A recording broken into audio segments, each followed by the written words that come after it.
started. You know, And you the know, live. went live. It's about to be good. It's gonna You be ready? good. No, we're not live yet. Go ahead. There was a little boy sitting in front of the large hall, and he had a cup of shit, and he was stirring it up. So, old Grandmaster come outside and said, "Hey, little fella, what you doing?" He said, "I'm making a mason." He said, "Oh, okay." He said, "What you got in that cup?" He said, "I got a cup of shit." He said, "Well, what kind of mason you making?" He said, "I'm making an AF and AM mason." He said, "Well, wait a minute. This is the most worshipful Prince Hall Grand Lodge. If you're gonna stand here with that cup of shit, why couldn't you make a Prince Hall mason?" The little guy said, "I couldn't find enough shit."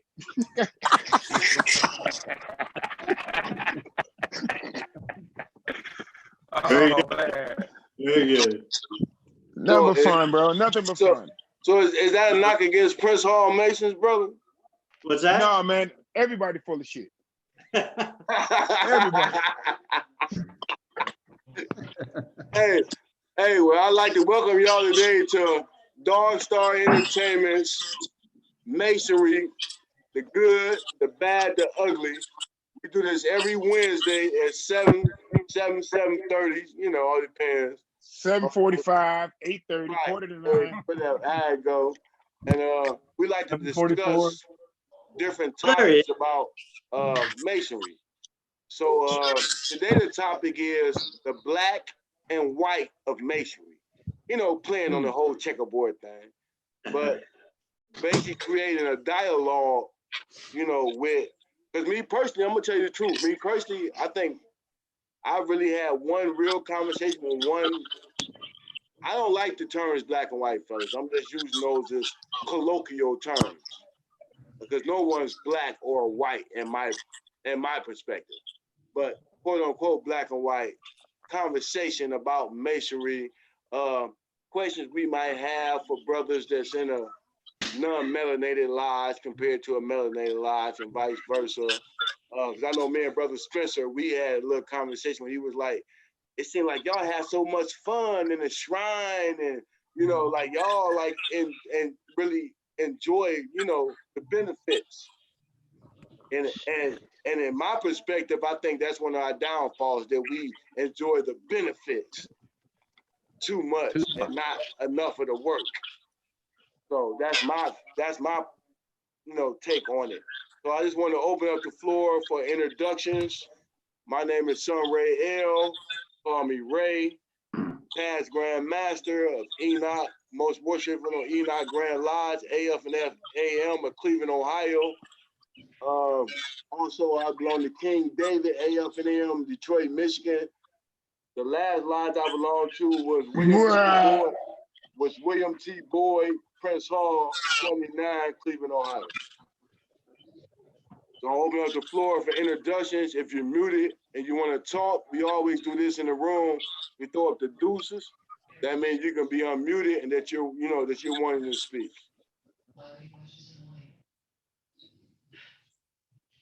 Brother Dozier. This is Brother Dozier, most worshipful Enoch Grand Lodge, past master. Most recent lodge would be also King David of Detroit. I'm gonna go ahead and pass the mic on down to Brother Edwards, Grandmaster Edwards, excuse me. I didn't put my hand up. Oh, I'm just going around the clock. I'm passing the mic.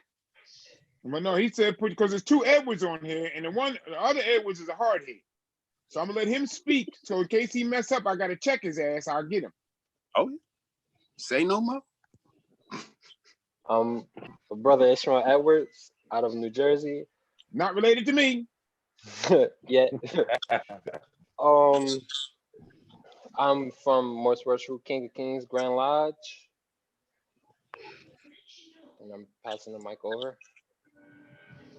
You know what I really my name is Ray Edwards. I'm the Grand Master of the Most Worshipful King of Kings Grand Lodge, AF and AM in New Jersey. I'm no kin to Ishmael. But I really admire the brother that's on there, Spencer, and he's at his lodge hall. That's a beautiful edifice you have, brother. And I hope no matter what happens one day that I can come visit you, because I'm good for visiting people. That's awesome. You know, all of these brothers here, Ray Sean, Big Dre, we've known each other because we've interacted with each other through visitation.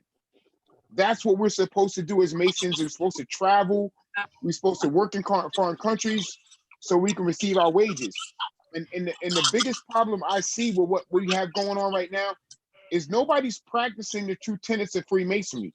Like Masonry is, if you go back in time to the individuals that were really practicing Masonry, there were so many different tribes and sets of people doing work in these foreign places that there was no one group. You know, they'll tell you, oh, how do you know how long a cubit is from the tip of your elbow to the top of your finger? I get that. But if a Giblamite and an Ephraimite are two different tribes, so they work together. So we should be able to do the same thing as Masons and make things happen. So I'm so glad you brothers are here. And from Canada, hey man, y'all drink beer in Canada. I can come up there. All day. But I mean, you know, I appreciate Grandmaster Ray, past Grandmaster Ray Sean, for his energy trying to make this thing. And whenever he says we're doing it, guess what? We're going to keep doing it. And if anybody knows how to build a lodge from scratch, the only way you're going to do it is to just keep trying. You got to keep being there. Some places have lodges that are 100 years old. You're never going to replicate what they had because they put in 100 years. But out of those 100 years, the first 3 years was hard work. It was not easy. So now if you don't have a lodge that's built, it's beautiful as this, brother, that means you're not working hard enough. So just keep working. So that's welcome. And I would like to get your information before we leave here so we can stay in contact. We just had our Imperial session in Canada like last summer. And it would have been so great to have our session and invite you brothers to come down and fellowship, because what guys don't understand, when we're men, no matter what you do, if you work on a job, there's always somebody that's going to do some clowning or some buffoonery at the job. So you know, the Masons that work together, there had to be somebody hid somebody's trowel, somebody moved somebody's square. It was a bunch of stuff going on because that's what men do. We work together and we do things collectively, but we have a good time. And that's the only way it's going to keep us coming back. So once again, welcome guys, and I hope you continue to come back. Oh yeah, Brother Spence. I'd like to thank you for inviting us in tonight. I passed the invitation on to a few of the brothers from my lodge and around our district. We're up in Waterloo, Ontario, Canada. The highest chair that I made it to was senior deacon. I'm waiting for my kids to get a little older before I advance to the higher chairs, just to be honest. I also, I'm a Shriner. And I also have a classic rock band that I do fundraiser work with. We're all Masons. We're called Two Ball Cane. Nice. And, Nice. We get hired out for fundraisers, and we only work for charity. And we've given about $17,000 back to charity. So we charge a fee, so we don't mess up the other working musicians. We play charity, and then we take our fee and we donate it usually to the district Grandmasters charity. We support something that we support, you know. So it works hand in hand for everybody. So it's been a fun journey for me.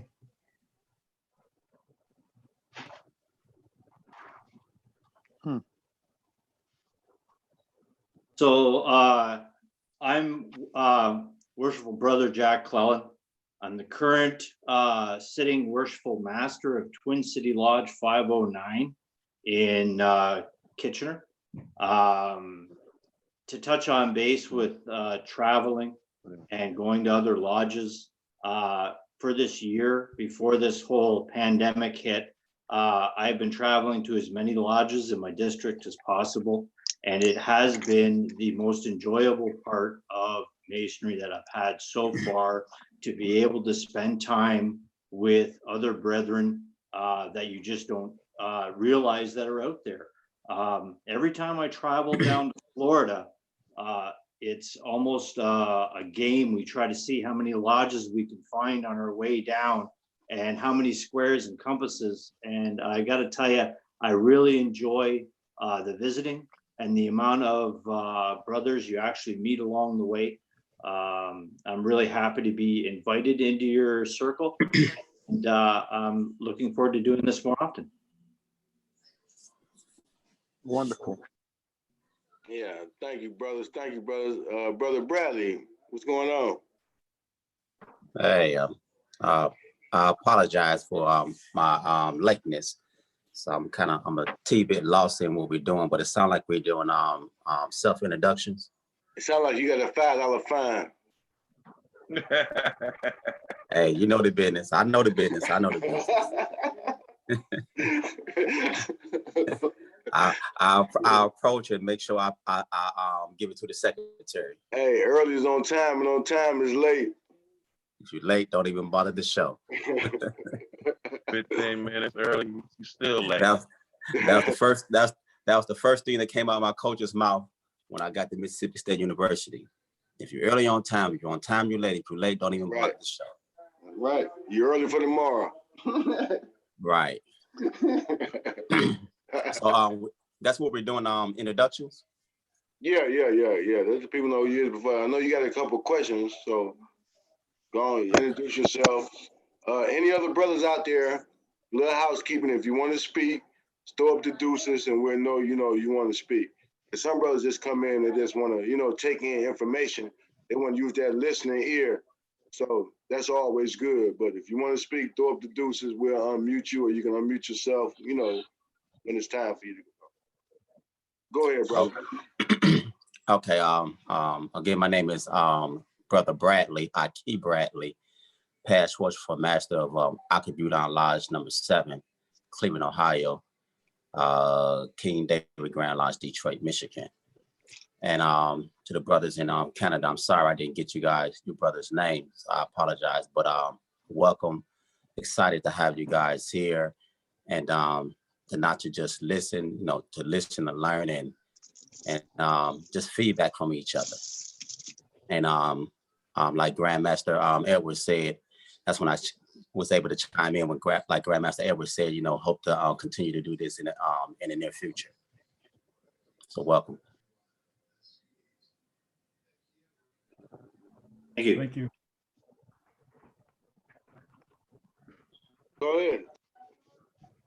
Me? I'm sorry. Yeah, go ahead. I'm on the YouTube. I'm doing the YouTube chat. Go ahead. Oh. Okay. Anybody else want the introductions? Oh yeah, I'll introduce myself. Go ahead. I'm James from Canada. I'm a member of Twin City Lodge. I'm also a member of Chapter and Chapter Royal Arch. And I'm also a Knights Templar. So my buddy. Hey, wait a minute. They got black people in Canada?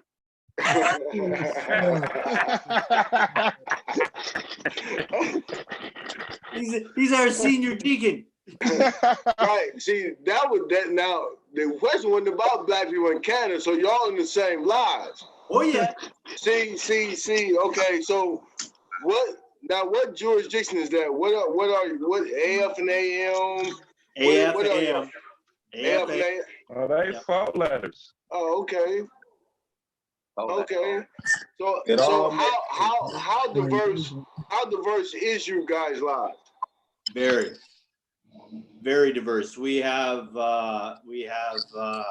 Arabic. We have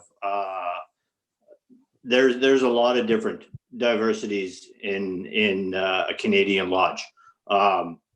Beautiful. Yeah, it's amazing. We have Hispanic. We have people that are barely can speak English in our lodge. We just did a second degree, and I can't tell you how slow I had to do the obligation because of the they get him to repeat it back to me. But it was these guys that are coming from different countries and wanting to join Masonry because they had it in their lodge in their home countries, and to be able to get them to join with us and show the unity of brotherhood, it's amazing. Hey, but that shows us how big a part theatrics played in Masonry. Yes. It transcended language. So a lot of things had to be acted out. A lot of things had to be put in theater form where you can get the concept without the language actually being the barrier. I Yes. get that. I get that. Yep. And by you brothers lodge being so diverse or as diverse as it is, You want chicken? fine, or have you guys brothers experience? We can't hear you too well. I don't know what's going on. Can you hear me now? Yeah. Nah, I can't hear y'all. But I'm gonna go here with my question. With to the brothers in Canada, with you brothers lodge being so diverse, have you found that you experience any negativity from other lodges throughout Canada by you being so diverse and their lodge may not be as diverse? Every lodge in Canada is just as diverse as the other. There is no lodge that isn't one particular race, creed, religion, or anything. We're all, it's a mixed bag of tricks. See, can I share something? And I'm not sharing that this, speaks for. I'm sorry. When it comes to certain things, you guys, the guys from the United States, you have to understand that during the process of slavery, Canada was the most accepting place for Black people. So it's a different mindset when it comes to the whole relationship between a Black and a white man. People judge you pretty much. I'm not saying there's not any racism in Canada, but what most of the time people are judging you based on who you really are. And that's our problem here, is that we're not looked at as this is brother so-and-so, this is looked at Ray, this is looked at Ray Sean. You understand what I'm saying? Like it's a different world. Like the conversation Black and white is different. I would say if we were having this conversation with white Masons from the United States versus white Masons from Canada, if you get my point, it would be a whole different dynamic when it came to talk to them. Like I have guys that I know that are white Masons here in New Jersey. We cool. I mean, we're good, but it's a different dynamic when it comes to some other ones. I think you've got a really good point. Canada was a destination for the Underground Railroad. Yep. And the slaves were smuggled across the Detroit River into the Windsor region and set free. And if you go into the Chatham-Kent area of Ontario, which is about an hour east of Windsor, there's a very diverse culture, and a lot of it has been founded on freed slaves or escaped slaves. They were allowed to come to Canada and buy property and be a free person. So, I mean, I'm not saying that Canada didn't have its problems with slavery, because we certainly were guilty of that as a country. But I think that you're right. The dynamics are different, and we learn to be diverse in a different way. Yeah, that's true. Like I say, Uncle Tom Catman, that's Canada. Yes, sir. You know what I'm saying? So I understand, a lot of, but Canada and America is divided by a chalk line. So a lot of the ruling families that was in America was also shared in Canada. So we have a history beyond the so-called European when they came in and tried to colonize and take over the West, but we always had a bond with Canada here. We was one until I'm not. That's another topic for another subject. Another topic for another subject. I'm not even gonna get on my soapbox. Any other brother in the room, brother Noah? You have introduce yourself, brother. Hi there. So I'm Noah McClellan. I'm the senior warden of Twin City Lodge. I'm also a member of Wellsford Lodge number 25 and the Grand Lodge in Nova Scotia. So I'm in I live in Ontario now, so I'm a member of Twin City. But I was actually raised in Nova Scotia, which practices a slightly different form of, a slightly different slint of masonry. Our ceremonials are a little different, but it's AFAM still. Okay. So let me ask you that. So a lot of you guys are AF and AM. So majority of the melanated brothers in this room also are AF and AM. What's the divide? Like, why don't we, like when we have our potentate ball, why you guys not on the invitation list? When you guys had y'all potentate ball, why we're not on the invitation list? Like, what is the divide? You know, and this might be because of history, because we all know when we come into masonry, we're guided by what the elders tell us. You know, we're kind of filled with this information about this group of masons, that group of masons, vice versa. So what's stopping you guys from really communicating and engaging with the brothers right across the border? When I say right across the border, because I know you mentioned Florida, so I know you guys do come to the United States. But when I say cross the border from Canada, I'm thinking Michigan, Ohio, New York, Jersey. Like we're right there.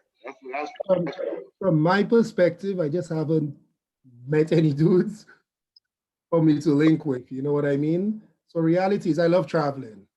So I live where I am. I go to different cities to meet different brothers.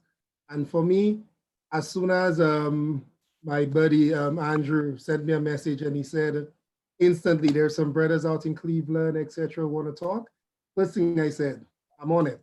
I asked a couple of questions and I'm willing. So if there were possibilities for us meeting and being able to go to each other's lodges, I have no problem with that. So you guys don't have a problem with entering a lodge of AF and M Masons over here in the States, and you wouldn't have a problem with, I mean, of course, once they, prove themselves to enter your lodge over there in Canada?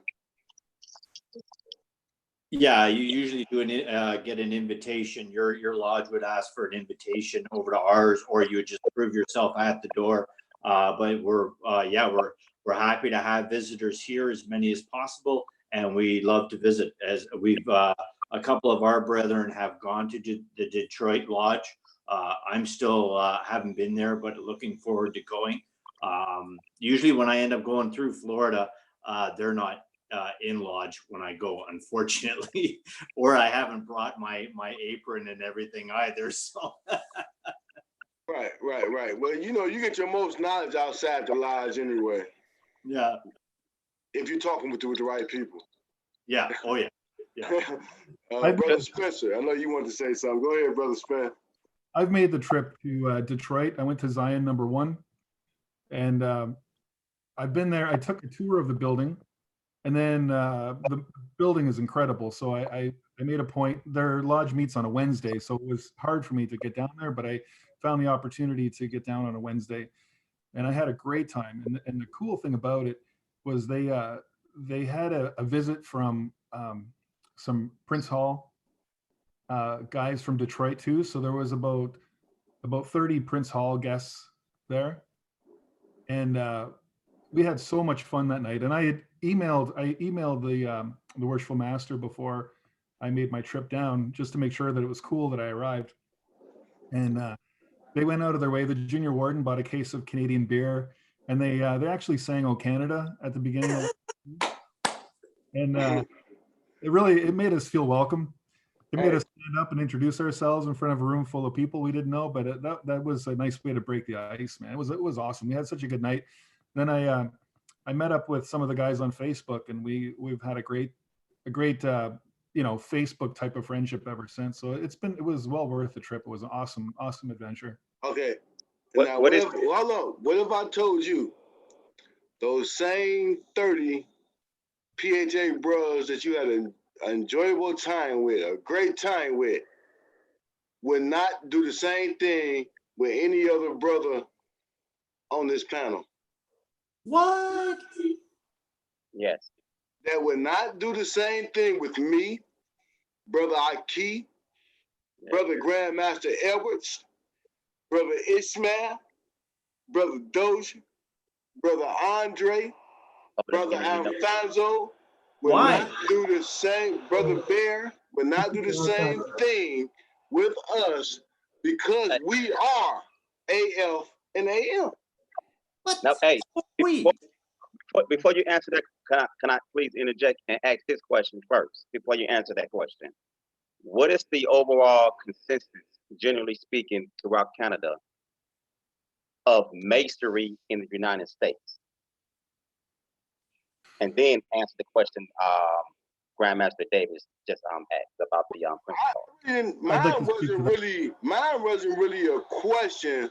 It was more of a revelation to let these guys know that the same 30 guys that they party with and had in Detroit and had a great time with will not do the same thing with us because we are AF and AM and not Prince Hall Mason. Right, and I asked the question because my question is straight to the point. Like, what is the overall opinion? Because it will. Well, I wouldn't be surprised if you guys brothers had a perception of how the Prince Hall brothers treated you when you came to the States. That all melanated Masons are treated the same way amongst each other here in the States. When in fact, just like Grandmaster just said, it would show you more love than they would show me more love. Why? Because it's this thing in America about John G. Jones and Prince Hall Masonry. It's an ongoing, I'm not even gonna say battle, because we're not battling. We're existing, and they have a problem with us existing. So we're not battling. We don't have the conflict. We don't have the negative discourse. You know, we're always in defense of Prince Hall.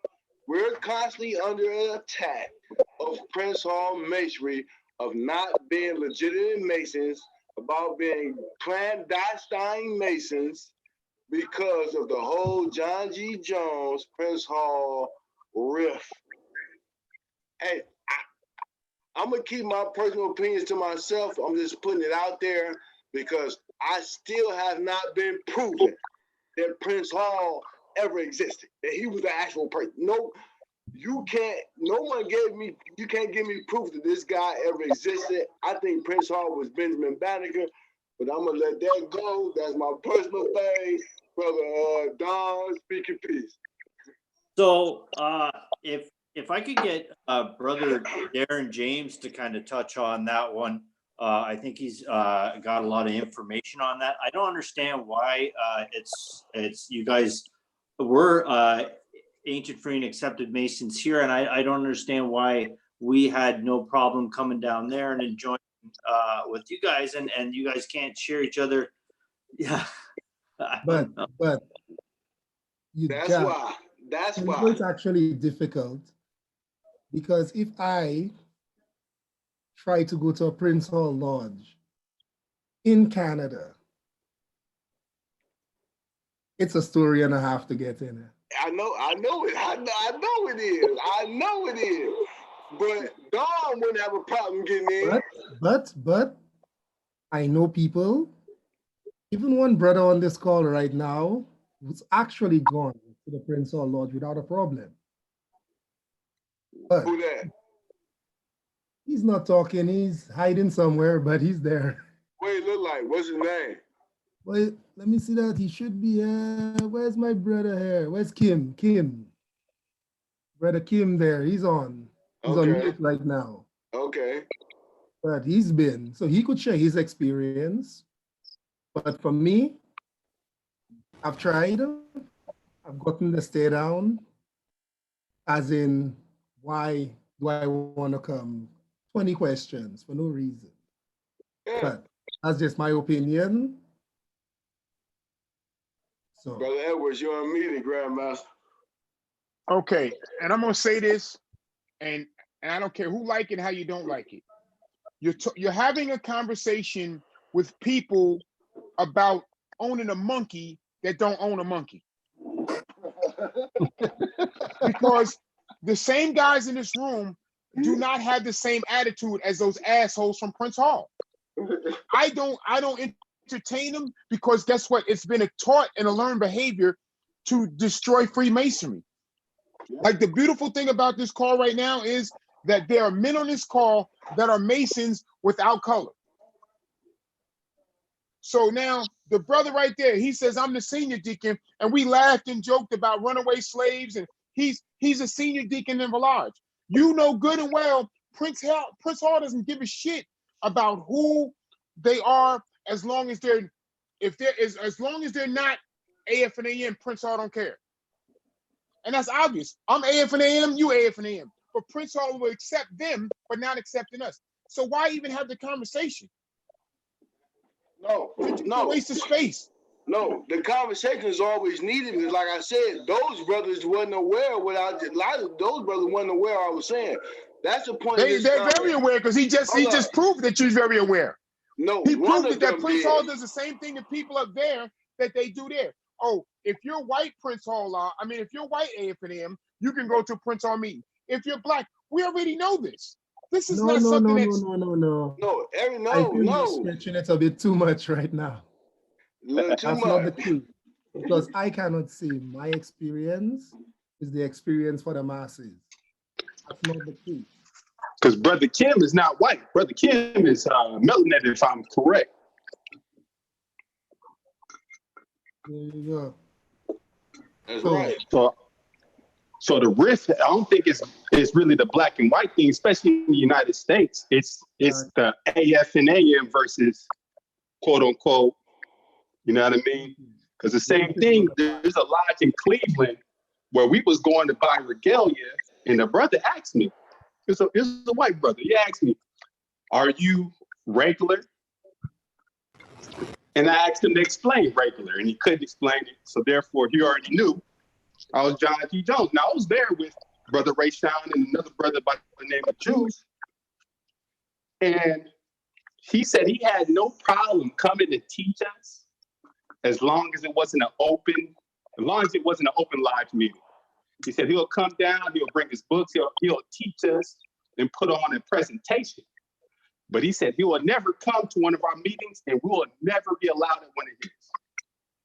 And this was the guy at the Masonic Museum here in Cleveland. He was overseeing one of the biggest Masonic temples in the city of Cleveland, Ohio.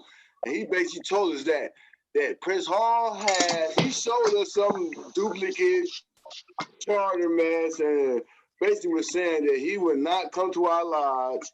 He would not do a lecture for our lodge because he was doing free lectures around the state. He told us we did not qualify for him to do a lecture at our lodge. So what did he teach you that you didn't know? That's the thing. It wasn't about that. Edwards. It wasn't like he said. That's not the point. What I'm saying is, first of all, that lodge is on 36 in Euclid, which sits right in the middle of the inner city of Cleveland. So you got one of the biggest lodges sitting in the heart of the African community in Cleveland, telling me you refuse to educate the Africans in Cleveland. That's what I got a problem with, bro. On top of that, the brother said he had 10,000 members. The brother said he had 10,000 members, and of the 10,000 members, only one was African American, and that was the announcer for the Cavs. What was his name? Carr? He used to play for the Cavs. Oh yeah. He said that's the only African brother out of 10,000. Yeah. Let that sink in.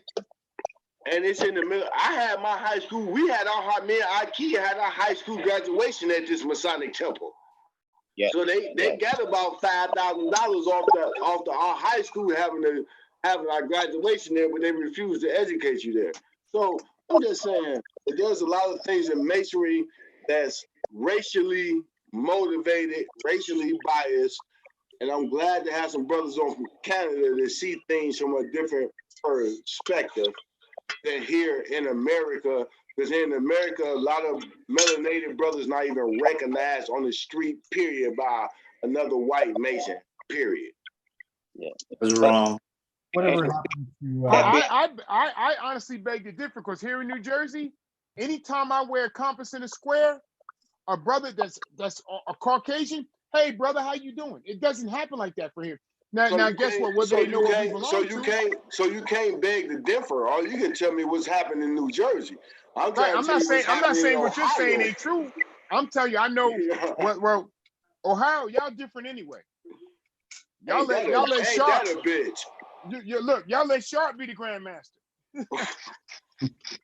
Nigga, that's Sharp got goons out here. You better watch your tongue. Sharp was in your wedding, man. Stop it. You gave Sharp all the credibility. You gave Sharp all the credibility he needed to do what he did in Cleveland. So if you want to bring up Sharp, then you created Sharp. No, Sharp was there before me, bro. And you bagged him up. You put the battery in his back. Back to a previous question that in regards to Masonry and the Canadian brothers, what is their general census or opinion about Masonry here in the United States compared to there in Canada? Can I speak? Please do. Okay, so for me personally, because that's the only way I can talk, when I started getting involved in Masonry about 10 years ago, I was very interested in the history of Masonry, but American history of Masonry. So there's a lot of things to read about, the founding fathers and that sort of those timelines. The East Coast of the country. There's a lot of big heavyweights that were members of Masonry. So that was that's where I spent my time reading. Okay, so as far as my opinion of Masonry, I can only speak to my trip to Detroit. I went to Washington D.C. for vacation, and I went to a temple for a tour, and the security guard was a Mason, and it was hot, and he told me to bring my dog in so that my dog wouldn't get too hot in the vehicle, and and he was African American or black or whatever I can say.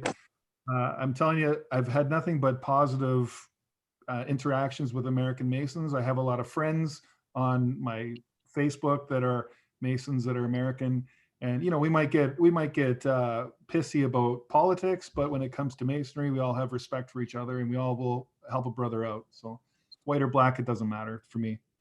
So here in the States, Masonry, a lot of lodges have a lot of I'll just be blunt and say it, a lot of thievery, theft taking place, and hogging of certain position or seats in a lodge. Is that something that you guys experience up in Canada? No. No, sir. No, they're very, everybody takes their chairs. They advance through their chairs as their lives see fit, if they have time. If they can't actually stay in lodge and they need to take a demit, we are very happy to have them come back to lodge. When they do, we all know that everybody's lives change year after year. And we're just happy to help each other out and make sure everybody is safe. I love coming through the States. I meet all sorts of different people. And like I said, I look for the square and compass. I wear this shirt in Walmart in Florida, and you'd be amazed how many different brothers that come up and greet me and say, "Hey, how you doing? I'm from this part of America. I'm from this part." It's an amazing thing. Okay. Yeah, we have up here. We have in Ontario. It's very much like Jack has said. In Nova Scotia, it's very much there's a line. You come in, you get in. There's a line of chairs, and it's very much shared up. Everybody does their link in the chain, and they move on. Obviously, if you need to step out, you need to step out. But the ideal in the Grand Lodge of Nova Scotia is that your lodge would follow a line where you come in and you get filtered into a steward's position, you work your way into the deacon's positions, and it's working your way to the east, and that's it's a very shared thing. There's not a lot of I'm in the chair. It's going to grow roots, with the exception of your treasurer's chair, your secretary's chairs. Sometimes the chaplain's chairs, they call them root chairs, where you get, once you're in, you're kind of there forever. And that's not always by choice. It's because there's not somebody waiting. So do y'all elect worship a master every year? Yes. Yes. See, that right there, that right there to me is kind of like when you, that 1 year thing to me is, I think that came in play when you had 700 to 800 members in a lodge. But that 1 year thing, man, it's not enough, especially somebody trying to turn a lodge around. That 1 year rule to me is kind of iffy. I think back in the day, back in the day, you had lodges where you had a commandery with 800 people. Yeah. So I can kind of see that. But now these days, when you're scraping to get 50 through all houses, that 1 year thing to me is kind of I agree. But see, Ray Sean, we had that conversation about the 1 year thing.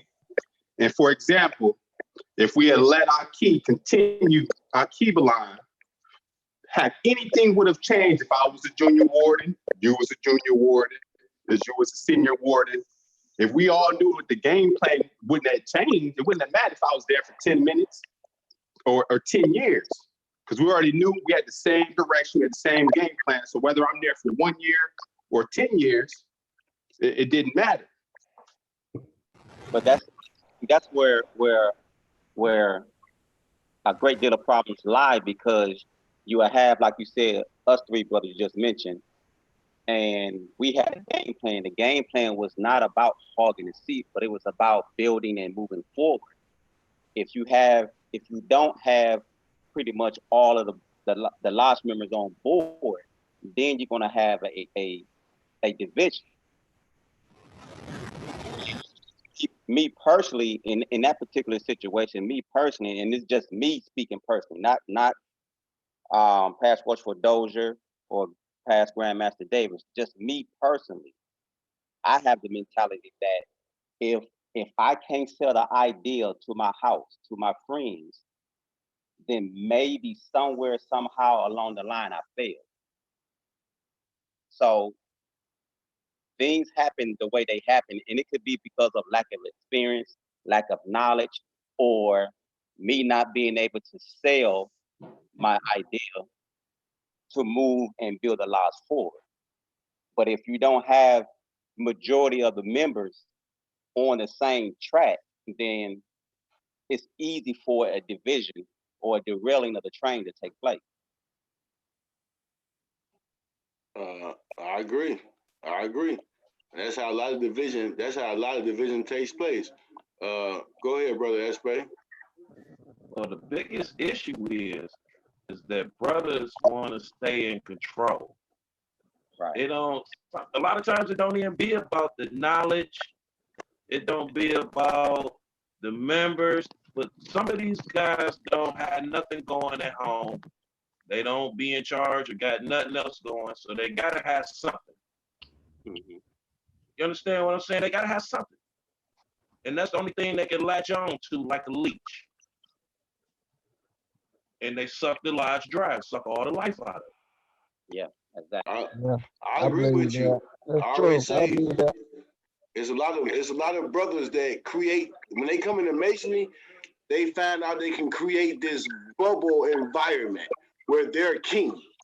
See, they can create this, like you say, that they're not getting at home. They might not even get the respect from their children at home.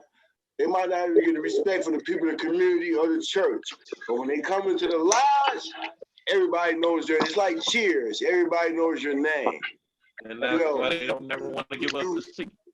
right, you get this power, you get this, I mean something to someone. You create this artificial life inside this Masonic bubble where you can become king, you know. And then when you see what they say, that in the land of the blind, the one-eyed man is king.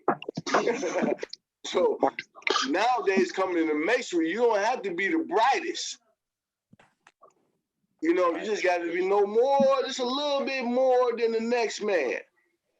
When it comes to the book and the rules and the constitution and regulations, I always tell people, you can be masonry all day, as long as you know the rules.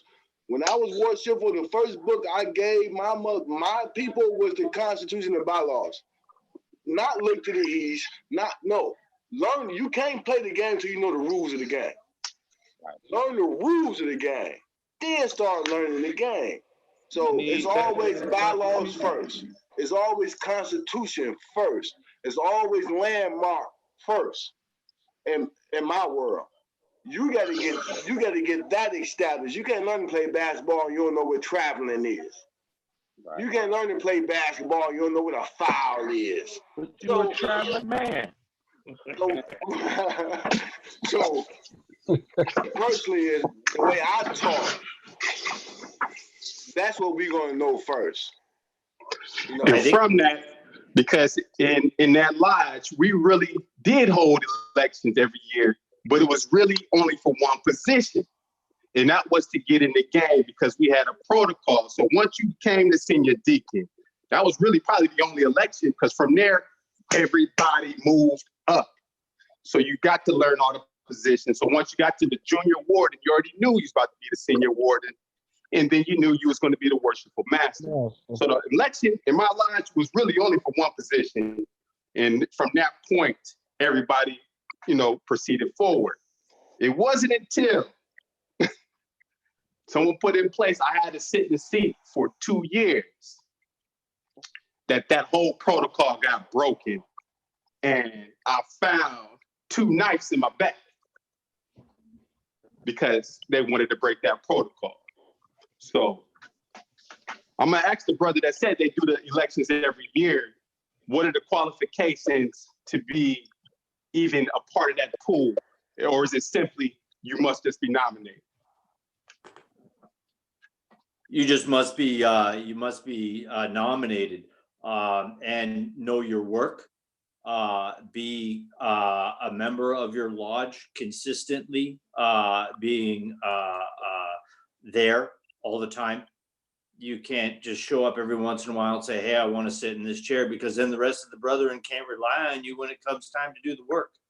I really think that if a worshipful master wants to sit in for a second year, he needs to be elected into being a second year, which means that the brethren are happy with what he's doing. They're willing to follow, to lead the lodge.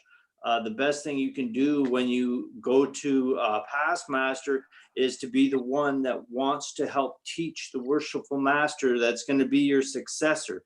Guide him, be his right-hand man to show him how the best way to run that lodge is for the brethren. It's not about you as worshipful master. It's about the brethren. It's about the direction of the lodge. And that's just something that you can't lose sight of. You know what, Don, in the perfect world, That makes a lot of sense. But in our world, it doesn't work like that. That doesn't always worshipful work here. master said something to me that offended me. So I'm going to go get a coalition of brothers to Go against him. No, it doesn't matter if he's doing a good job with the lies. It doesn't matter the direction he's taking. I got something with him. I don't like him.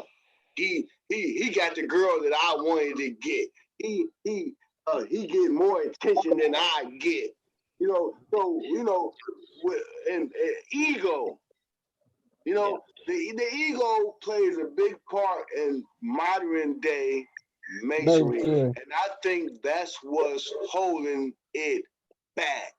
Yeah. Your ego. See, my ego, a lot of people ask me, how you build E.N.T Grand Lodge and walk away? Because my ego allowed me to. My ego says, you know what? Go look back at E.N.T Grand Lodge 5 years from now. And if they strive and they're moving forward, man, that's all the kudos I could ever ask for. I don't need to be a part of the cultivation of the seed. I just want to plant the seed. I can't be around to water it and talk to it every day and hug it and make sure it gets sunlight. It ain't my job. If I can plant the seed and one day it become to a flower or a tree, I can sit up under and appreciate. I have no problem with that. I have no problem with that. That's just me. I have no problem with letting go. You know what I'm saying? We Masons, right? We're supposed to build and move on. You're supposed to build a building and become the superintendent. You know what I mean? You're supposed to move the building and keep building. So that's what I'm about. I built. Now it's time for me to go build something else, somewhere else. No problem. Well, that's the whole 1 to 2 year thing, just to let somebody else take over and let them do the job. Just be there as a guidance. See, but that's if you got a lodge that has been consistently doing what it's supposed to do under the guise of the craft. And see, in previous podcasts, I have expressed what I came in under. I came under a Grand Lodge and didn't even have a bank account. I came in the Grand Lodge and you couldn't even show me a written constitution and bylaw. Wow. So I came on something where you had to be in a position more than 1 year to correct and to even get this thing on somewhat of being called a Grand Lodge. Mm-hmm. It has to take more than 1 year. So a lot of these so-called, like I said, I don't really go by the terms black and white. I'm gonna use them as colloquial terms so everybody can have understanding. But a lot of times in the Black Masonry, we're coming in a fragmented Grand Lodges. Our Grand Lodge has been decimated from the crack cocaine era. When the crack cocaine, when the crack cocaine era hit the Black community in the early 1980s, it dismantled the Masonic Lodge in our community. A lot of people don't want to sit up and admit to that, but that's where a lot of the corruption, the stealing, the fighting, the reduce and the criminal, where you couldn't have felonies, all of this. If you weren't smoking it, you were selling it. If you got caught selling it, you couldn't be part of the lodge. So it dismantled the Black. So right now in the Black community, when we attach to these Masonic bodies, we're really trying to revive these institutions. We're really trying to grab on with what's left and save these institutions. And we don't get that help from our brethren that's not AF and AM. You see what I'm saying? So we're up against we're going uphill with the Masonic battle because we're trying to save and revive these AF and AM lodges in these Black communities, so we don't get the support of PHA and none of their supporters. Well, you've got full support of Canada. Thank you, brother. Thank you, brother. Thank you. You know what I'm saying? Thank you, brother. So that's where I kind of wanted to get this, together, because a lot of people don't really realize that. Like the Masonic Temple, especially, I can speak for Cleveland, Ohio, decimated.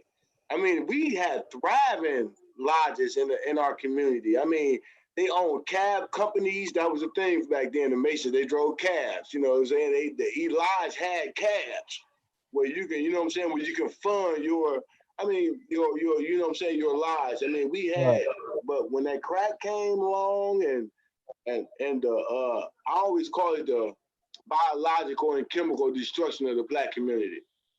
You know what I'm saying?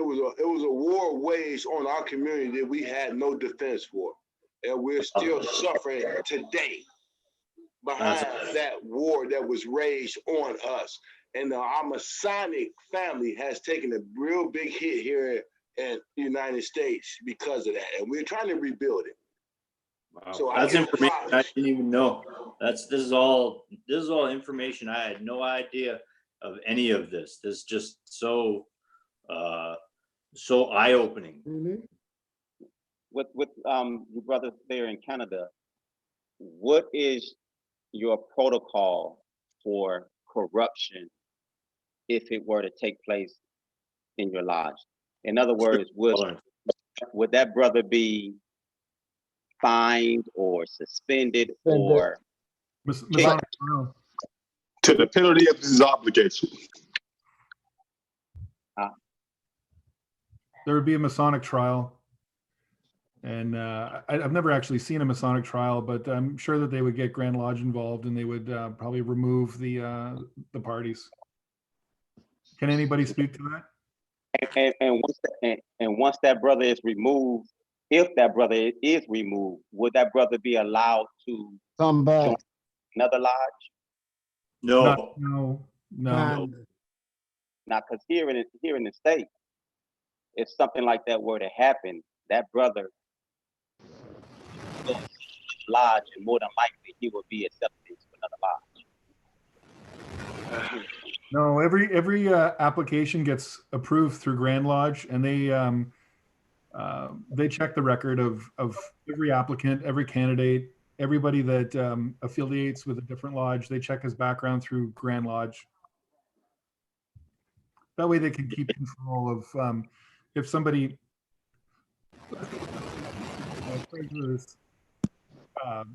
account, he'd never be able to join another lodge again. That would be it for him. Oh, interesting. So is that in your bylaws? Those are our bylaws, yes. You're either a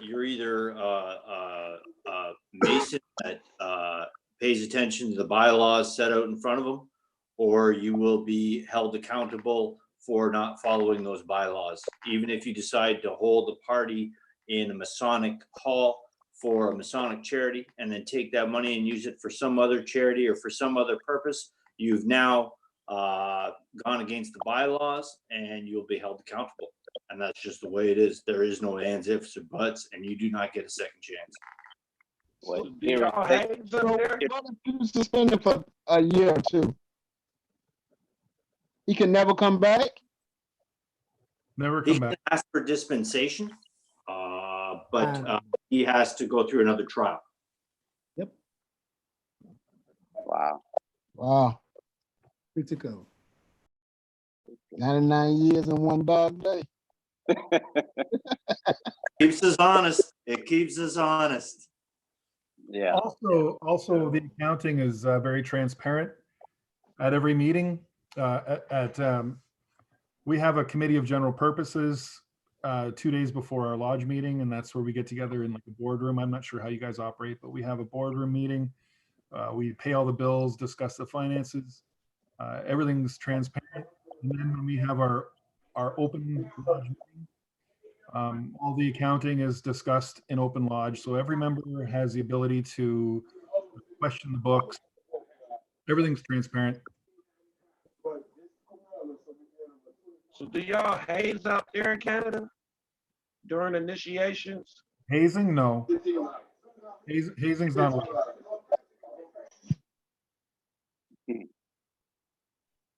Wow. They don't get hazed, right? No wood. Hey man, it's going down over here. Hey, hey, we've been on here about an hour and a half. I mean, somebody else got something relevant they want to contribute to the conversation. A lot of people been muted the whole session and haven't said it. Brother Spencer, go ahead. We just wanted to add to, you said how you built the lodge and then walked away. And that's a commendable trait, but that also goes for initiatives too. We can, when you build an initiative within the lodge, whatever it may be, let's say something simple like taking poinsettias to our widows. It's a nice thing to build an initiative, get the brethren working on it a couple years and walk away from it and let somebody else pick it up. And that's how something becomes a tradition. It doesn't belong to one man, it belongs to the lodge. And that's the only way that you can build a long lasting tradition. Good one, buddy. Good one. You know what? And I agree. You know what I'm saying? I agree. I know with the brothers here in the States, we've been asking you brothers in Canada a lot of questions. What questions do you have for any of us? How often a month do you meet? It all depends on the lodge, but it averages around twice a month. Well, how many lodge members? All depends on what houses you belong to. See, and that's one thing I got. That's one of my gripes about masonry. So, especially like I said, in our lodges where we're trying to rebuild and preserve. So you'll have a blue house, red house, black house, shrine, consistory, all consisting of the same 15 brothers. And had the meetings on the same day. Right. So you want to talk about meetings? If you belong to those houses, you might go to motherfucking 5 to 6 meetings a month. And you're spending more time in that particular day going through all those meetings than you do going to work. Yeah. You know what I'm saying? Because we don't have the membership. So you're recycled through every house. It's the same 15, 20 bros from the blue house to the consistory. Noah. That get really stressful though when you when you in every house. Yeah. What did you say, Brother Spencer? I was asking Noah to maybe he could speak to that. He's involved in a number of lodges too. I believe Darren James is involved in a number of lodges. Yeah. How many meetings you go to a month? So lodge meetings, I mean, we have in Craft Lodge, our Blue Lodge, we have our one meeting and then possibly an emergent. But I am also Royal Arch and I'm in the Scottish Rite as well, all the way up to consistory. So I'm through 1, 2, 3, 4, 5, 6 lodge meetings a month, and that's light. I mean, I have buddies that are, guys that I see it every night, and they're like, "Oh yeah, man, I'm also, I'm affiliated to 3 other committee meetings. Yeah, yeah, and then like Scottish Rite, we during different times of the year we have more meetings, we have fewer meetings in some times of the year. But then you get guys that they're a member of. It's the same up here. You get guys that are a member of every single concordant body. They're wearing 15 different hats and 70 pins, and it's realistically, you're right. It's the same 20 guys that you see at all these meetings. Like every concordant body. So I guess see what we have talked on previous live streams. Like, is that worth it? Is that worth?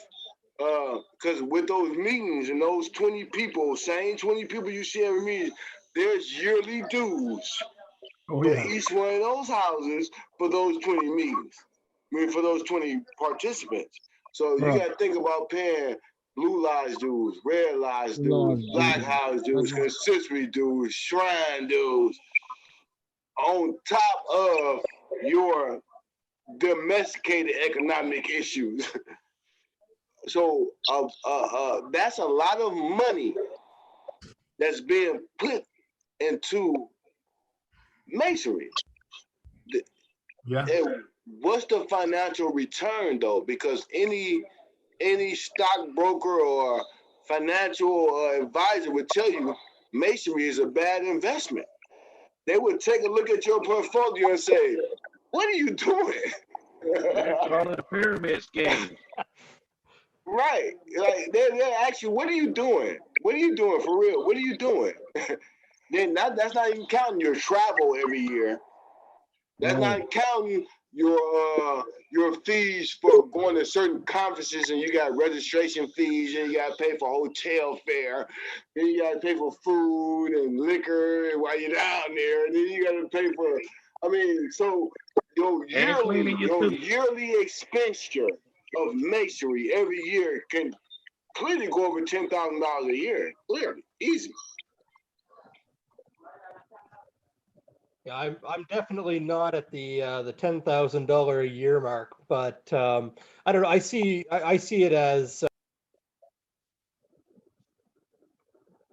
I lost you, brother. I lost you. There we go. Sorry. There you go. I see it as more of a spiritual investment and an investment in myself. It's like people taking online courses. As far as I'm concerned, it's no different. I'm investing in myself as a man, and that's why I am choosy. I am in other bodies, but there are some that aren't the charism for me. And I guarantee you, some of the 20 guys that I sit next to are in every single one of them, because that's their thing and that's their their deal. I've stayed out of the one.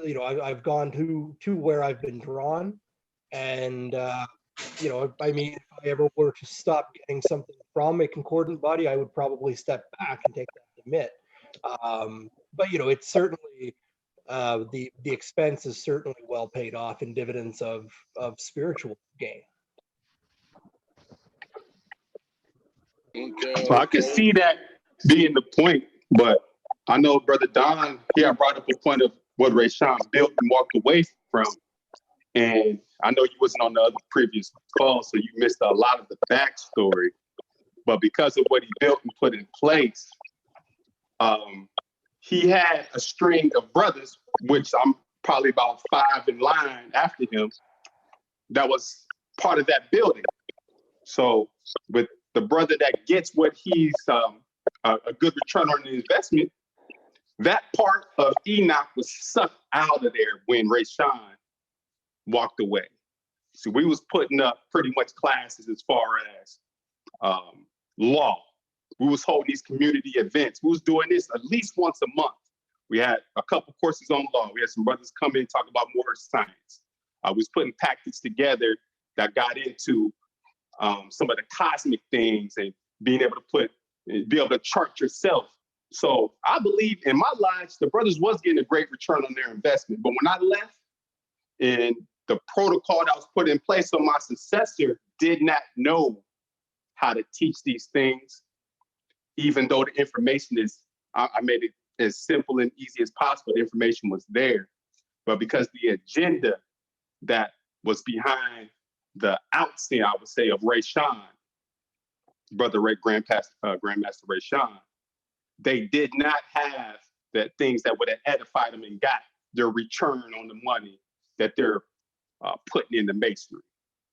So I think it's a double-edged sword, and it's going to be a long conversation for another day. And I think Brother Ray Sean will be able to piece those things together so Brother Don can see what it is that happened to Enoch. And I'll let him explain it, because I would love to hear where he believes the current state of Enoch when he left. Because I can tell you right now, he left with money in the bank. I guarantee there's zero in the bank now. Same thing with my lives.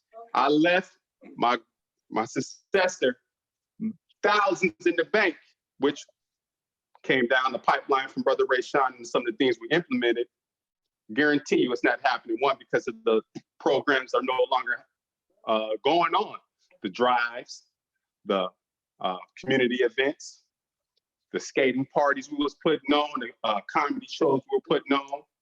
So go ahead, Brother Ray Sean, I'll let you go ahead. Oh no! I don't really have nothing else to say on that subject. You know what I'm saying?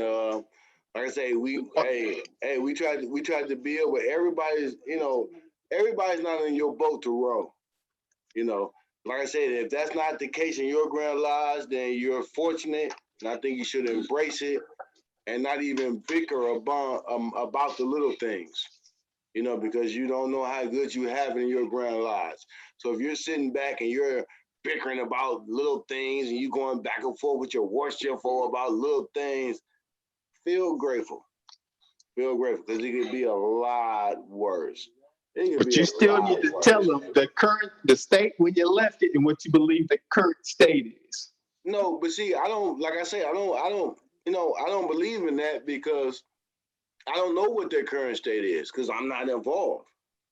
You know, all I can do is, you know, I'm not gonna sit up and, you know, make up things or see, you know, say things that's not incorrect. But I can say this: the knowledge base is not what it used to be. You know, the teaching. Look, I came across EA packet. It was an EA fellow craft and master making packet from the 1940s, right? From a Grand Lodge in California. And the EA, they was teaching the EAs about sacred geometry. This stuff you see around my background right now, you see that? There was probably 95% of Masons out on the street, we couldn't even have a discussion about what's in my background, right? They was teaching them this in the EA degree. This was a study packet that I inquired that was actually handwritten from a Mason in the 1940s. We had, I was doing the job demoing houses. I was cleaning them out for the bank. So we go into this house and it was happened to be a white Mason, old school. And he still had his study notes from the 40s. And I'm looking at these notes like, wow, like, are you fucking kidding me? Like, this is what they were studying. It wasn't ain't no look to the east, all this old bullshit shit that we go through about, that's the bullshit we go through about the book knowledge in the book. Nah. They was already on the esoteric tip in the first degree. They didn't even take time. And Morals and Dogma, he tell you the Blue Lodge is that's for the motherfucking, get the fuck out of here with that Blue Lodge shit. He'll tell you that in Morals and Dogma. You know what I'm saying? He's like, come on, man, the select few will really understand what the fuck we trying to say. You know what I'm saying? The Blue Lodge is for the layman. You know, that information is for the layman. He can belong, pay his due, woo, but he not part of what we doing. He's not just part of this thing of ours. You know what I'm saying? That knowledge they was teaching them boys back then, that's what made you part of this thing of ours. You know, we can play masonry and all this all day, but if you can't even step into sacred geometry and how masonry can actually and mathematics actually rule the world and the universe, what are you really doing? I don't need the masonry to do community service. I don't need nobody to do community service. I don't need you to do community service. I don't need you to look out for my community. I can do that myself. I can get a couple brothers, the Crips and the Blood, started by looking out for their community. I don't need masonry for that. What do I need masonry for?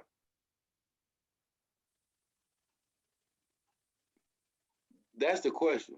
That's the secret. Why do I need masonry? That's the secret you need to be looking for. Why do I need it? That's the secret. And how many of y'all paid and got the answer to that question?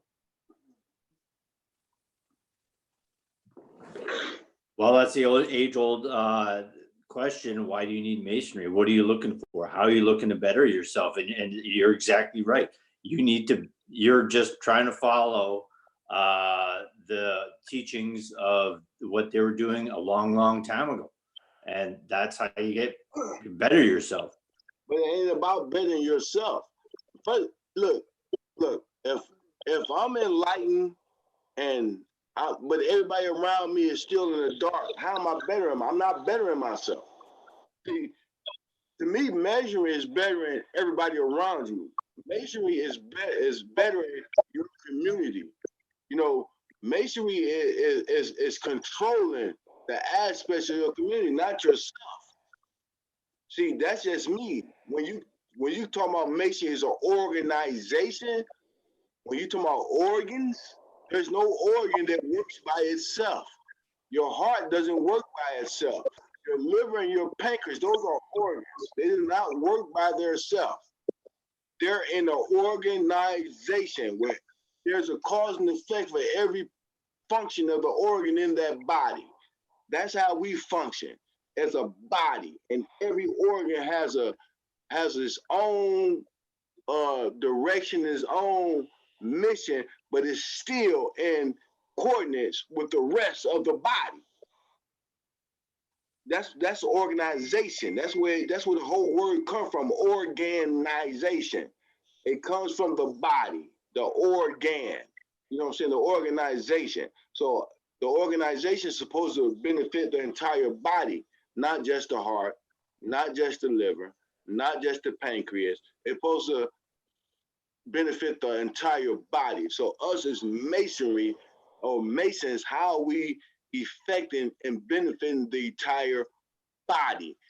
Right now, we're going through a so-called man-made pandemic that's trying to force us to get vaccinated to even come back into society. Us as Masons, black, white, Chinese, Russian, whatever. What are we gonna do to stand up against this black, what they call this shit now, the deep state? You know, what are we doing? Are we willing to get our children vaccinated to come back from? We know Bill Gates' population control. We know eugenics. We know Martha Singer. This is not oblivious to the majority of us in the so-called conscious community. So we know the agenda. We know Agenda 21. We know all of this. So what are we gonna do as a collective, black, white, or however, to come together to fight what's about to go down? That's the real question.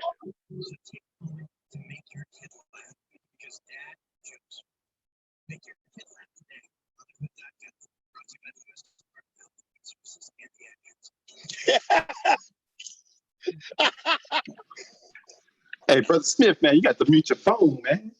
Oh, my bad, man. Let me mute.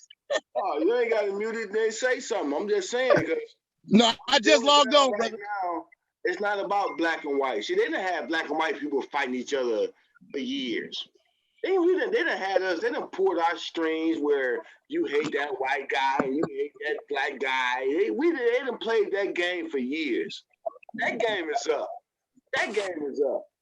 That game is up. I have no, for Spencer, for Dawn, if I see you guys on the street, there's no beef between me and you. Never have been. You know what I'm saying? But we see the slave movies. And, you know, when the black man see that 12 years of slave, if he see one of you guys, he automatically going to have a adverse opinion of you. Yep. Not after he knows me though. Hey, but the point is, you get the opportunity to get to know you. When you allow yourself, and vice versa, would you allow yourself to get to know him? If he would present himself with a compass and a square, if he presented himself with dreads and his pants hanging down, would y'all ever have a conversation? I would. Brother Smith, mute your phone. It was. I'm muted. Or if you presented yourself with a Nazi flag on your shirt. A bald head. And a bald head, right. Would that obstruct me from having that conversation with you? It shouldn't. But 9 out of 10, it would. Yeah, that's unfortunate. But it wouldn't be a civilized conversation. Yeah. You know what I'm saying?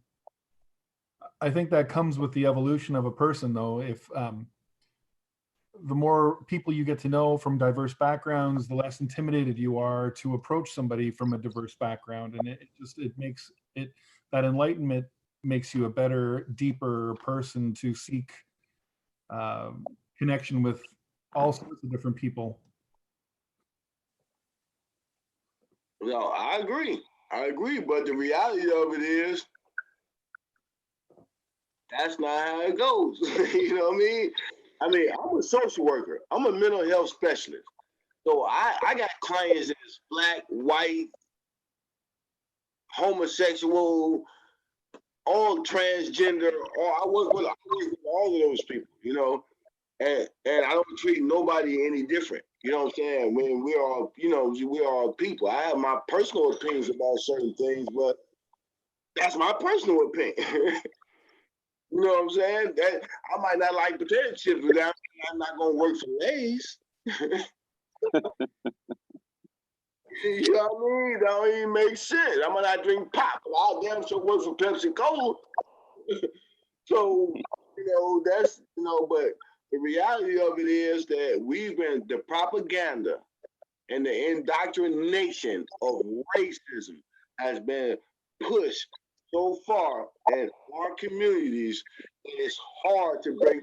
Even if you try to break it, and not saying me, but another guy bring a white guy around, he gonna get ridiculed by his other people. Oh, you a op? Oh, you bringing the popo around? Oh, you down with white people now? He gonna get, you know what I'm saying? So it's hard. But at the end of the day, I'm not even gonna say we're the same, because I don't believe that we're the same. But That's what makes me roll up, and that's what makes me willing to be more acceptive. Because I realize we're not the same. Come on, man. People come out, I'm colorblind. I don't see color. If you don't see color, then something wrong. Then you have a mental illness. Yeah, but we share a community, and that's what matters. Exactly. But that's one in my personal opinion in regards to wrapping it around masonry. And that's one of the things that I love and enjoy so much about masonry, because in the perfect world, that lodge is that place where you can come where all of the worldly ways, no matter how many degrees you have, no matter how much money you have or don't have in your account, how big your house is or whatever, even if you had to walk to get to the lodge, when you're in that lodge conducting business, that's where everybody's on the level. Or your religion. Say I don't see color because I'm not colorblind. I see that we're different. I know that we're different. But that's the place where you come and you put all that to the wayside and you're coming together on a level. And that level is supposed to be on a spiritual level. It's not supposed to have anything to do with going on in the world. You're supposed to come together on a spiritual level. In my opinion, I could get chewed up and tossed out for it, but that's my opinion.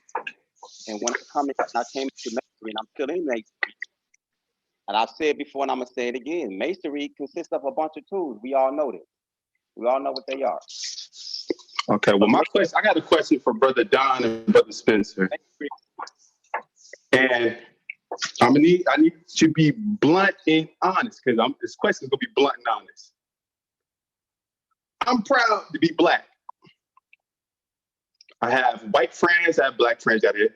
Now, would you proud to be white? That's an odd question. I've never been asked that before. Me either. I don't even know how to answer that. I've never thought about it. I mean, I'm aware of there's, and I hate to say this for it to be taken the wrong way, but I know that there's a certain amount of privilege that just comes, and it's difficult to deal with. You know, but I'm aware. You know, I'm a tall white male in North America. I just, you know, I can't help that, but I'm certainly sensitive to. I'm sensitive to my position in society. That's for sure. But you know, Canada is a very diverse country. Like, we take immigrants from all over the world.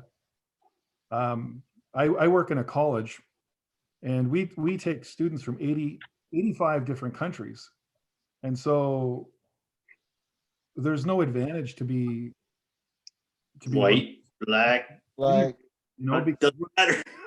Canada is a very, very diverse country. So I mean, I really am having difficulty answering your question. Obviously, Okay, well, we'll pass to Brother Don. What about you, Brother Don? Are Y'all you send me some real proud to be estate. white? Y'all send me some real estate leads in Canada then, because if that's the case, I'm on my way. Brother Proud to Don, be are white. you proud to be white? I'm proud of who I am. Now, if that's being a white man, then yeah. If I was any other color, I would say yeah. I'm very proud of who I am. I'm proud of what I accomplish, and I'm proud of what I do for my community in general. I'm having a hard time answering that question as well. I'm proud of me, and if you want to put a color on me, then yeah. Okay, Brother Don and Brother Spencer. The next question, because I mean, it's kind of a loaded question, but we're not going to get into semantics. Brother Spencer, are you proud of your last name? We'll go there. Are you proud to be a Spencer? Are you proud to be a Spencer? Yes, sir. Same thing, Brother Don. Are you proud? Yep. So, see, those are pretty direct and pretty easy. I don't think that you being white, quote unquote, because of course you're not white. There's no such thing as a. But anyways, that's another conversation. But it should be that definite because that's who you are.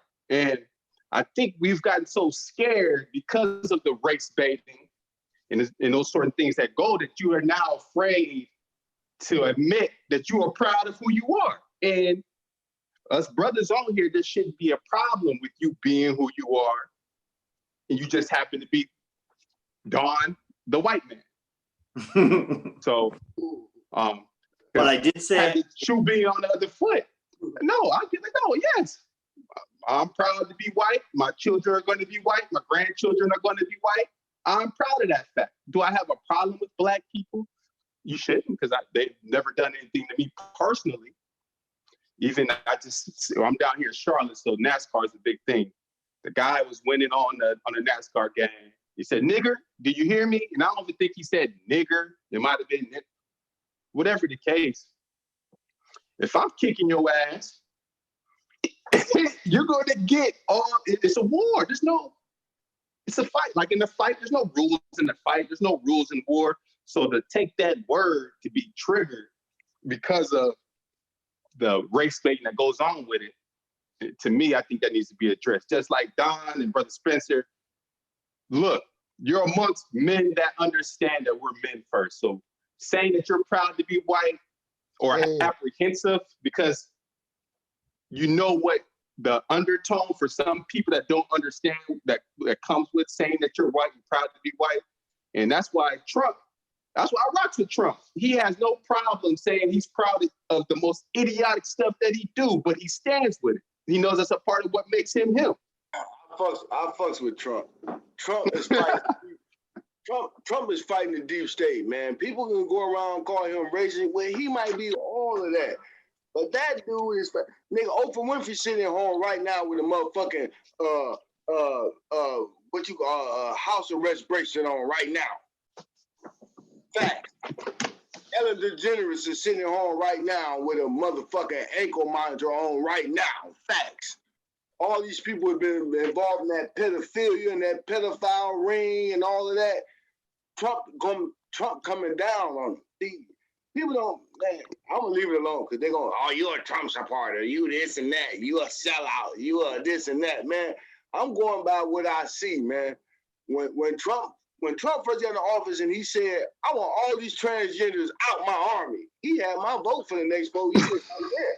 He did not have to say nothing else but get these chumps out my army. When he said that, man, you got my vote, dude. I don't give a fuck what else you got to say. Obama made it good for the chumps. See, Obama's a chump. See, people don't want to. I don't go for that because you look like me. That all skin ain't kin. I'm sorry. You can call me a Trump supporter, Barack hater, whatever. Man, Barack got this video out when they trying to make this man like he's so prophetic about the coronavirus because he said it would happen in 5 years. He said it because he knew it. Look back and see how much money Obama gave China for corona, the investment that he had in the whole experiment. He part of the deep state. That's how he knew. Fauci, Dr. Fauci, Trump better fire his ass if they don't hang his ass. They should hang him. Right along with Bill Gates. It's treason. It's treason with China. I don't give black, white, however you put it, man. It's treason with China, and that's why this whole corona and this whole mandated vaccine and all this other bullshit is going down right now, man. Man, I'm gonna leave it alone. Leave it alone. But Brother Don and Brother Spencer, the loaded question behind it is there's nothing wrong with preservation, because that's what you're going to do. That's the human nature, preservation itself. And that's what makes you you. Just like me, I wouldn't want the watered down version of me passed along because I decided to accept Chinese culture or Brazilian culture. That's not me. And so if I decided to branch myself off and just water myself down to a peace society, I believe you're doing yourself an injustice to your fathers, your forefathers, your grandfathers, the people that made you you. So me, I don't have a problem with people saying what the Nazis, the skinheads.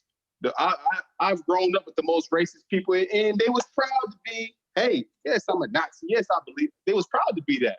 Now we had difference of opinion and everything else. I would never knock a man for being proud. That makes him who he is. I can't do it. No, I am very proud of who I am. I'm just, I guess as being a Canadian, we don't really put labels on it.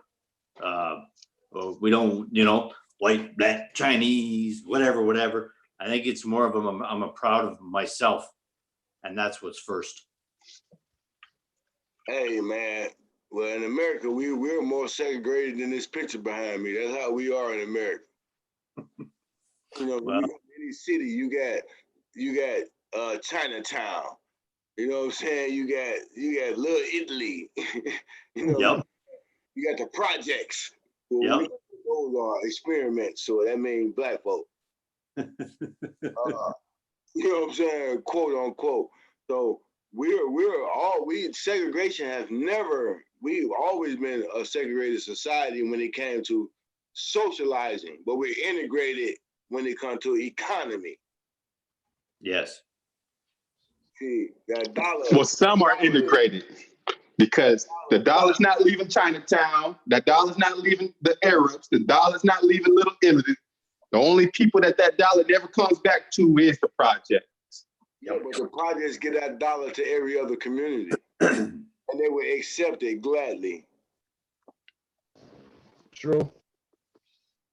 So that's where the racism stops. I mean, scream. Okay, my friends, my time here has come to an end. I really want to say how much I have appreciated being allowed to enjoy the brotherhood of you guys. I didn't realize how vast Masonry was. I knew it was there, but I just didn't realize how amazing you guys are. I look forward to joining you in more conversations, and I want to hear a lot more about your lodges as opposed to you hearing ours. Hey, we here every Wednesday. Far as masonry, we call it masonry: the good, the bad, the ugly. So I'll send you guys an invitation every Wednesday. The days you can come on and just listen or contribute, you're welcome. If days you can't, then don't. You can't.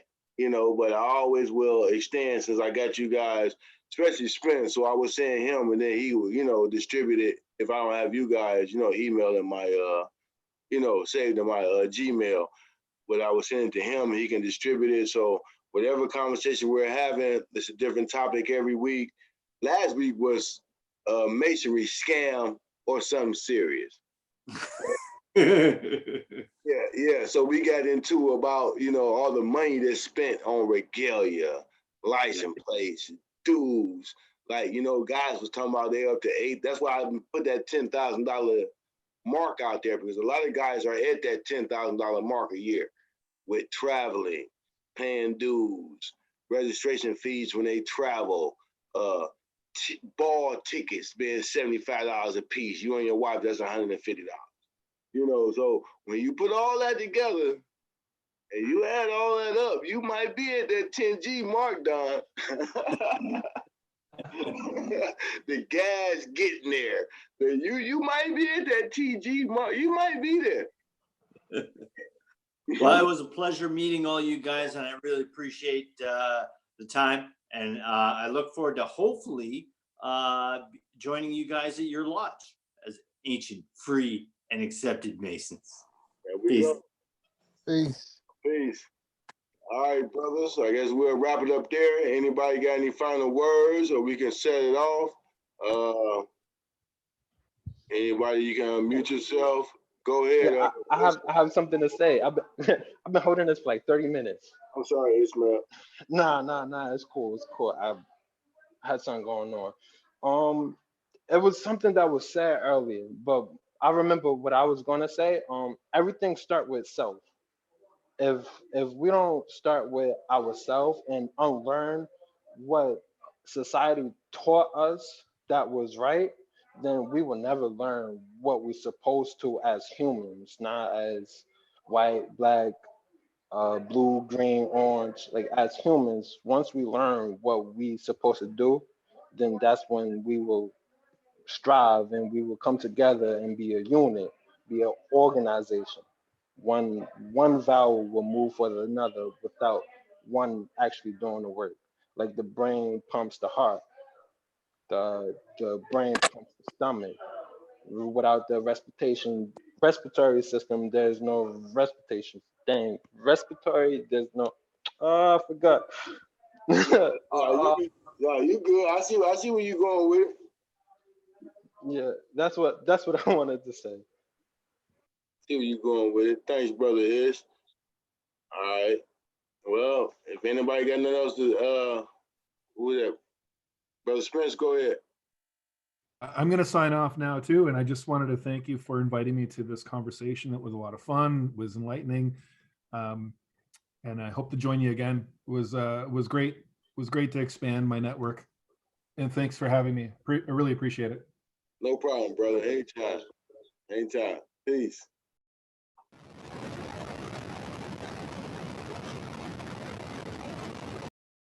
All right, brothers.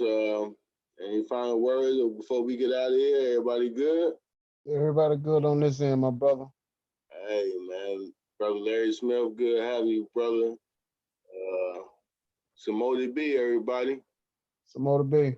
Hey, next Wednesday, 7:30, we're gonna be back at it. So y'all will get them invites. Receive. All right, brother Ish. No matter what Grandmaster say, brother Ish, man, you always welcome here. 1 second, I'm sorry. All right, brother. Have a good one.